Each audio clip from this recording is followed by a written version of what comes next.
həmişə sərt çıxışların olur, həmişə tənqidi fikirlərin olur. Bu yaxınlarda da bir müsahibəndə gördüm, qarşıma çıxdı. Vəfa Şərifova ilə Türkan Vəlizadəni müqayisə eləmisən. Yəni onlarla da bağlı bir çıxışın olub, hansı ki Vəfa Şərifovanın bu ariya oxumağın filanı tənqid eləmisən, qəbul eləməmisən?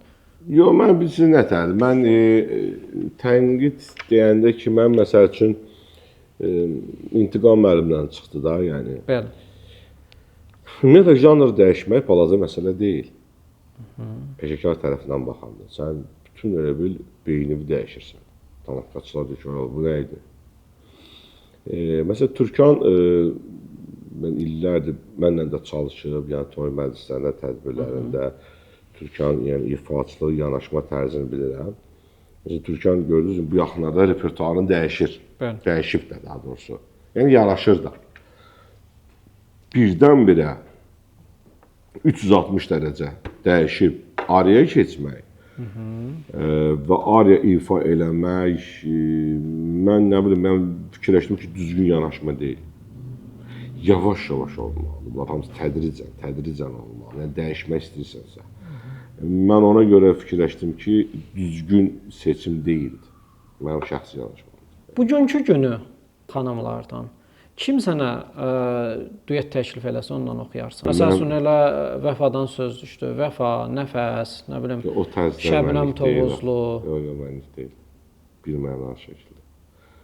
Yəni, onlar mənim tərzimdə olan ifaçılar deyildir. Yəni, bizim janrımız, xarakterlərimiz başqa-başqadır. Duetlərlə bağlı həmişə müxtəlif fikirlər olur. Deyirlər ki, bir müğənni bəy və xanım duet oxuyursa, onlar mütləq sevgili olurlar, sevgili olmalıdırlar. Yenə təqdimatdan özü çox şey yazır. İndi bir şey olur, bir cılızlaşdır, hamısı baxsan duet oxuyur. Biz nə dərdi? O tutuzdura bilməyəndə bəyaz bir qızı bölünə salır, başlayır bir boş-boş oynatmağa. Hə, bu da bölündə oxuyur belə-belə. Hamısı belə-belə edir, bu da oynayır. Nədir? O vaxtda yadınıza gəlib, bir neçə ilə bundan qabaq, bunlara Astanovka müğənniləri deyirdilər. Bəli. Kasetləri qoyurdular, azca orada oxuyurdu. Bəli. Efirə çıxa bilməzdi. Hə, efirlərə qoymurdu, icazə verilmirdi. Efir bir məbəddir, efiri qorumaq, başlayırsınız, yəni efir qaydaları, efirə... O qədər biz həyəcanla efirə çıxırdıq ki, efirə çıxırıq. Hə, efirə çıxırıq. Bizi efirdə göstərəcək. İndikilər, hansı kabinetdə olsa, cılız-cılız ifaçılar da, filan kəsin efirində idi. Hə, mən belə tırnaq ustasını çıxardılar nəminə. O bilsin belə ayıbdır.